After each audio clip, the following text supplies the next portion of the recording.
Vamos con el estudio de las ondas magnéticas. Como anticipación al conocimiento, las ondas electromagnéticas, ya saben que fue Maxwell quien, con sus ecuaciones célebres acerca de las interacciones entre el campo eléctrico, el campo magnético, así como la interacción con la propagación de estas ondas, ha podido él predecir la existencia de estas ondas magnéticas.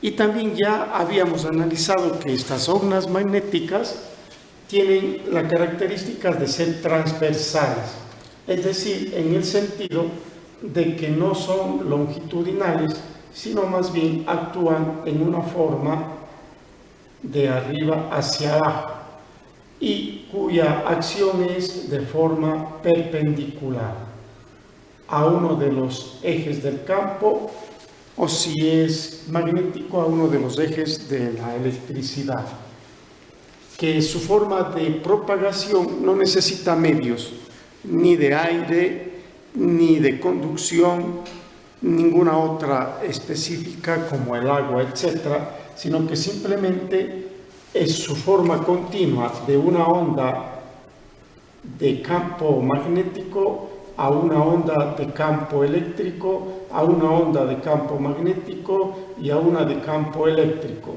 Es la forma como ella se iba transmitiendo y propagando las ondas electromagnéticas. Y que una característica muy especial es que entre el campo magnético, el campo eléctrico y la forma de propagarse, todos actúan en forma perpendicular. Este gráfico más o menos les hace acuerdo a lo que habíamos visto en un video con GeoGebra de cómo actúan estas ondas. Es así como anticipamos el conocimiento de nuestras ondas magnéticas para su estudio. En consecuencia, nuestro famoso científico Hertz, con su célebre experimento en el que lograba producir una chispa y esta chispa se propagaba sin necesidad de ningún medio hacia otro receptor, es el que finalmente se convenció y comprobó la existencia de las ondas electromagnéticas, es decir, una relación entre Maxwell y Hertz ha permitido el avance de nuestra ciencia.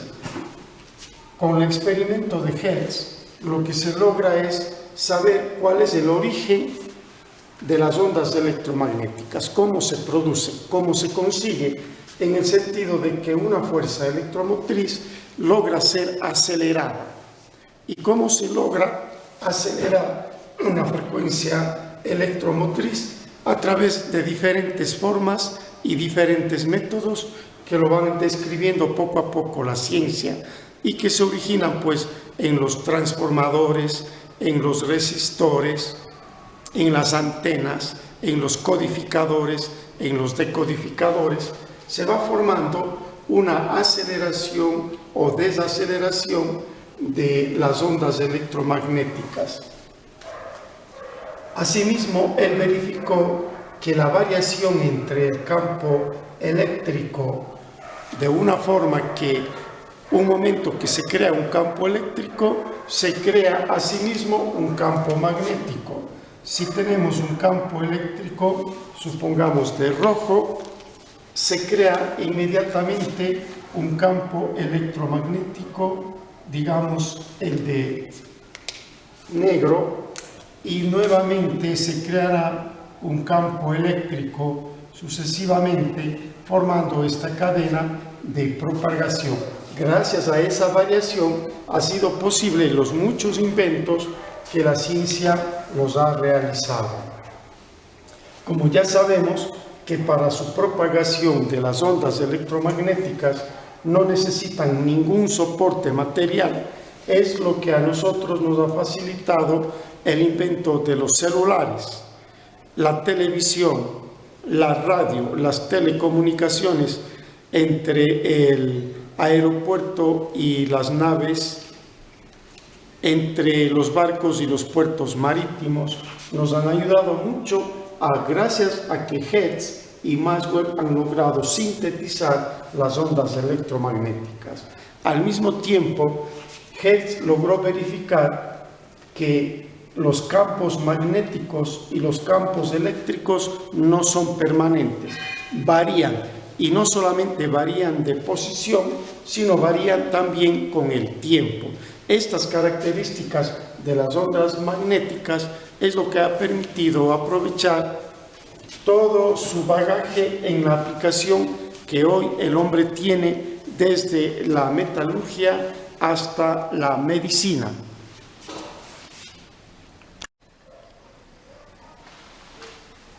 Con estas características que Hertz ha logrado confirmar a través de sus experimentos, y ya vamos construyendo el conocimiento con estos conceptos, han servido de tres importantes lógicas. La primera, calcular la velocidad con la que las ondas se propagan, y se logra medir la velocidad de la onda a través del cociente entre el campo eléctrico y el campo magnético, o si lo logran describir en forma textual, es directamente proporcional al campo eléctrico e inverso al campo magnético.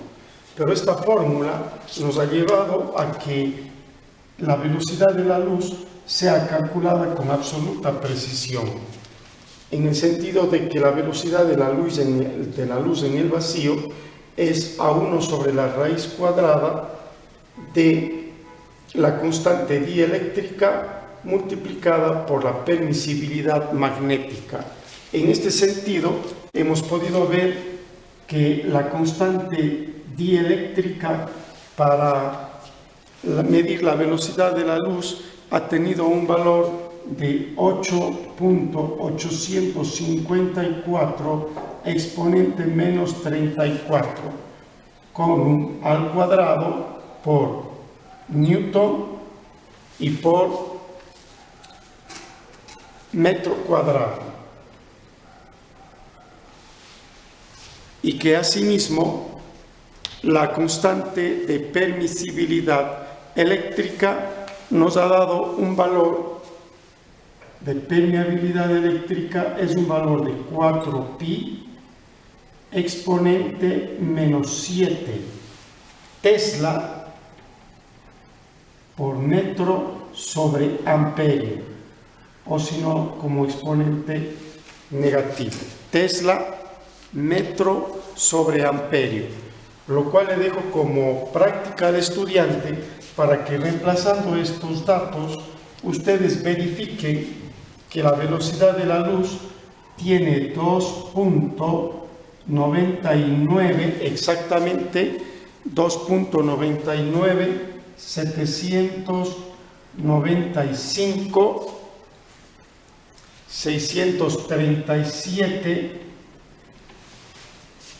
y con 2 decimales, 0.71 metros por segundo, que es la velocidad de la luz con toda precisión.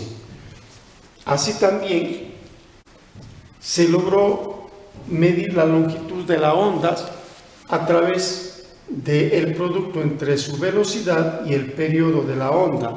Por la onda también, su longitud viene dado por la velocidad sobre la frecuencia, y fórmulas que ya hemos venido aplicando, por ejemplo, que el periodo es a la inversa de la frecuencia, o 1 sobre f. Con estos de aquí veremos ya algunas aplicaciones que nos ayuden a consolidar los conocimientos y a su vez ir grabando todos estos preámbulos teóricos que la ciencia nos da. Veamos entonces, ya como mayor consolidación de nuestros conocimientos, el espectro electromagnético, es decir, todas las características de interacción entre el campo eléctrico, el campo magnético, la medición de la luz, ha permitido a la ciencia formar este contenido llamado espectro electromagnético. ¿Pero qué es el espectro electromagnético? Simplemente es que todas las ondas que el hombre ha estudiado en las diferentes formas de producirlas y en las diferentes medidas de amplitud, de longitud, de propagación en velocidad, frecuencia, etc., ellos han podido formar un listado comparando aquellas que van ondas electromagnéticas que tienen por el espacio de una medida de kilómetros, o de ondas de espacio o de amplitud demasiado pequeña que van por el orden de 10 a la menos 14 nanómetros, y que hemos logrado medir la velocidad de las ondas con una simple fórmula, que es la frecuencia por la longitud de onda. Además de esto, han logrado clasificar entre las ondas que tienen mayor frecuencia de aquellas que tienen menor frecuencia, como ya vamos a mostrar en un cuadro especialmente sintetizado para eso. Hay unas ondas que son generalmente las de mayor frecuencia y son las ondas llamadas ondas gamma.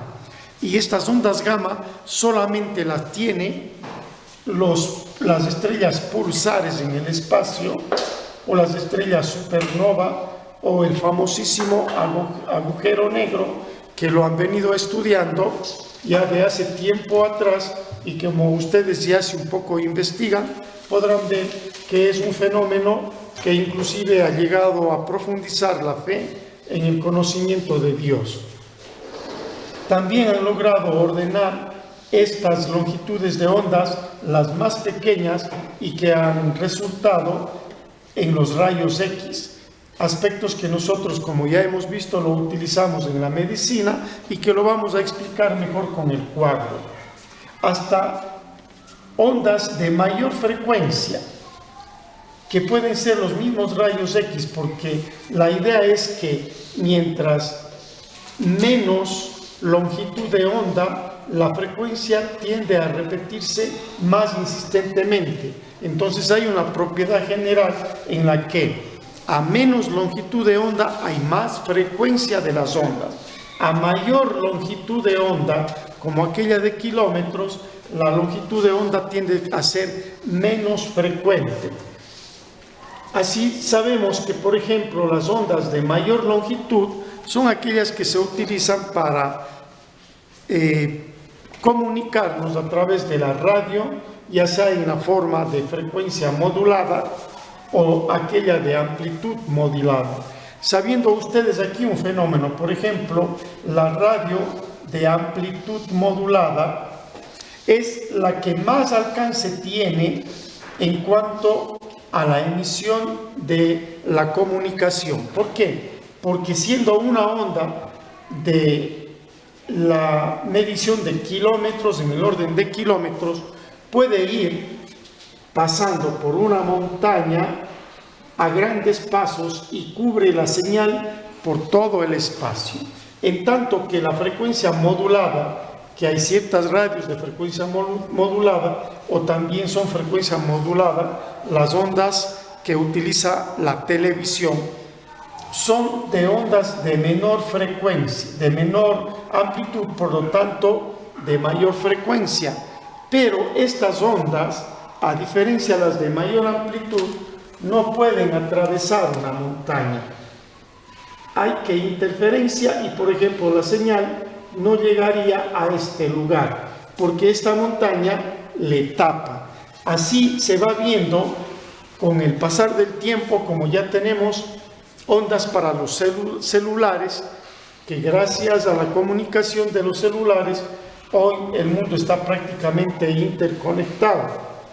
Pero también vemos estos fenómenos de onda de menor longitud, es decir, de una existencia tan pequeñita, estos rayos que nos da el sol, los rayos ultravioleta, y que los utilizamos para broncear la piel debajo del sol, aunque su abuso puede llevar a cáncer de la piel, pero que este peligro se ha visto bastante disminuido porque la capa de ozono es la que absorbe la mayor cantidad de rayos ultravioleta, haciéndonos la protección al ser humano. Pero como ustedes ven, con la contaminación de los últimos años, la capa de ozono ha ido siendo reducida, se han ido abriendo ya agujeros que permiten pasar todos los rayos ultravioleta, y de allí que ahora ya las recomendaciones que nos dan los científicos, por ejemplo, a las 2, 3 de la tarde no es bueno exponerse al sol,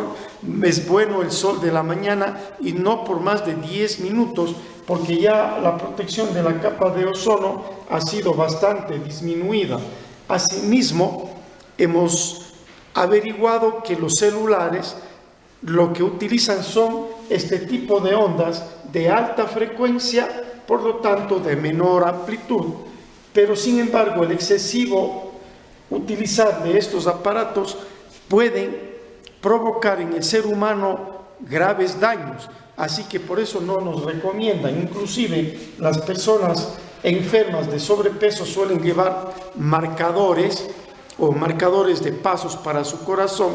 No pueden utilizar mucho estos aparatos de intercomunicación, puede causarles interferencia con el marcapasos y miren, provocar la muerte. Esto es lo que ha llevado a los científicos a desarrollar este espectro electromagnético. ¿Qué es lo que hace el espectro electromagnético? Simplemente clasificar las ondas, ordenarlas por su longitud y su frecuencia, haciendo un cuadro de cómo se pueden generar ondas, ya sea de longitud amplia, ya sean de longitud corta, ya sean de alta frecuencia o de baja frecuencia, y en qué se lo puede aplicar. Pero esto lo vamos a ver en el cuadro, ya que la aplicación de las ondas electromagnéticas prácticamente cubre en toda la capacidad de comunicarse el ser humano, en la capacidad de alimentarse, en la capacidad de tratar sus enfermedades con la medicina, desde las radiografías, la comunicación, la televisión, etcétera, etcétera. Nos ha ayudado este espectro electromagnético a darle aplicación a esta forma de producirse la frecuencia electromotriz o la energía o las ondas comunicativas, como ustedes la tienen conocimiento. Entonces les invito a ver este cuadro que nos ayuda a analizar el espectro electromagnético, y de lo cual usted podrá sacar algunos conocimientos que valen la pena.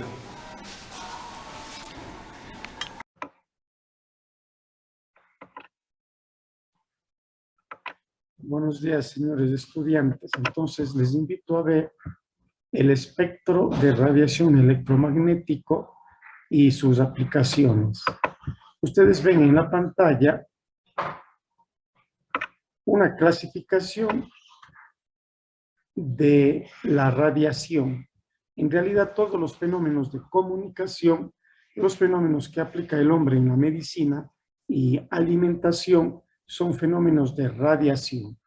A estos fenómenos de radiación se los ha dado con el nombre de espectro electromagnético.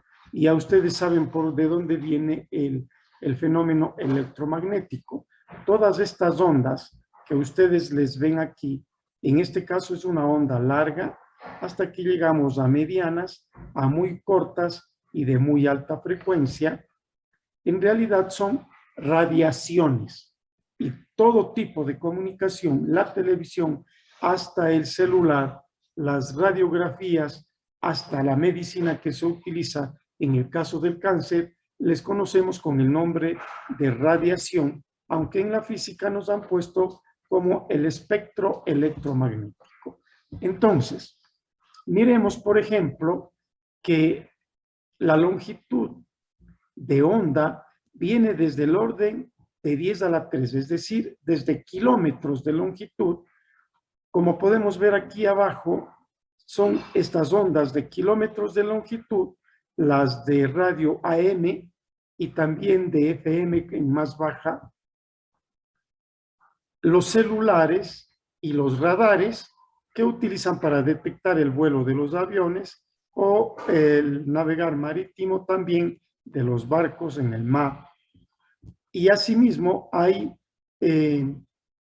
ondas de muy alta o longitud o de muy larga longitud y baja frecuencia en las que se van utilizando para, por ejemplo, el microondas. El microondas es una onda de amplitud bastante grande, aunque yo hubiese pensado que hubiese sido de frecuencia alta, pero es una de las ondas de más alta amplitud, por lo tanto son de onda frecuencia más baja.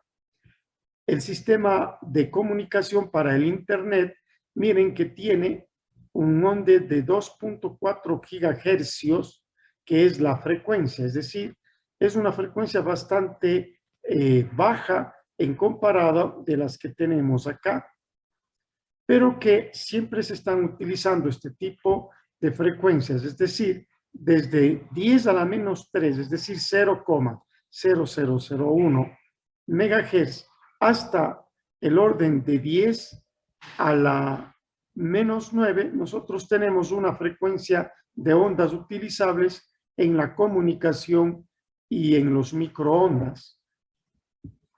Luego están en un segundo campo las ondas que van en cuanto a su amplitud de 10 a la menos 3, es decir, desde milímetros hasta nanómetros. Un poquito antes vemos el micrómetro, ¿verdad? Es decir, desde milímetros hasta micrómetros están este otro tipo de onda que diríamos de frecuencia media, ¿no? Y que son utilizados, por ejemplo, ustedes habrán visto esas máquinas que están en los moles, en donde la persona puede entrarse y solearse, ya no con broncearse, ya no con los rayos ultravioleta del sol, sino con la obtención de rayos ultravioleta de estas máquinas. Ustedes están utilizando a diario el control remoto de la televisión, por ejemplo, y vemos que estas son ondas de rayos infrarrojos y entre infrarrojo y ultravioleta que ya no son visibles para el ojo humano. Por eso es cuando usted hace clic en el control remoto, no ve ninguna onda que se va reflejando hacia el receptor, sino simplemente parece algo mágico que con un aplastar de un botón pueda encender o apagar la tele, cambiar de canal, buscar mi programa favorito, pero estas ondas realmente infrarrojas y ultravioletas no son visibles para el ser humano y ustedes ven que la frecuencia está entre 10 a la 12 terahercios y hasta la 10 a la 16 hercios. Entonces, es decir, que en estas ondas se van ampliando cada vez más la frecuencia y teniendo una longitud de onda más o menos mediada en comparación de las que están a este lado izquierdo, que son ondas de magnitud larga. Finalmente, tenemos las ondas que están conocidas como los radios de ionización, utilizados para detectar, por ejemplo, las cadenas de ADN que están constituidas las células. Estas ondas ya tienen muy baja longitud y van desde el orden de un nanómetro hasta un micronanómetro, es decir, ondas de longitud infinitamente pequeñas y que podemos ser medidas a través de la molécula de agua o tal vez de los elementos del átomo, el fotón, el electrón, el neutrón, es decir, en el núcleo del átomo se pueden medir longitud de ondas de nanómetros hasta micrómetros. Seguidamente, ustedes ven que estas ondas de longitud más pequeña provocan una frecuencia muy alta. Miren que la frecuencia va desde 10 a la 17, es decir, millones de ondas hasta miles de billones de ondas que se repiten para provocar lo que nosotros conocemos como los rayos X o como los rayos gamma. Y estas ondas de alta frecuencia y de amplitud mínima, que como hemos dicho va desde nanómetros, se utilizan para las radiografías en la medicina. Miren que se puede utilizar para inclusive hacer una radiografía al cerebro. O si usted quiere mirar completamente el esqueleto del ser humano, usted puede hacerlo. Y estas ondas de altísima frecuencia son lo que habíamos dicho antes en la explicación, son los rayos gamma, los que emiten las estrellas pulsares o el agujero negro que hoy en la actualidad forman parte de la física moderna. Ustedes tienen en el texto del ministerio otro cuadro en el que explica con menos detalle, pero en cambio tiene la forma en cómo se producen los diferentes tipos de ondas electromagnéticas. Le invito a estudiar y mirar cómo cada una de las ondas magnéticas que ha estudiado el hombre lo aplican para nuestra vida. Entonces, los invito a analizarlos.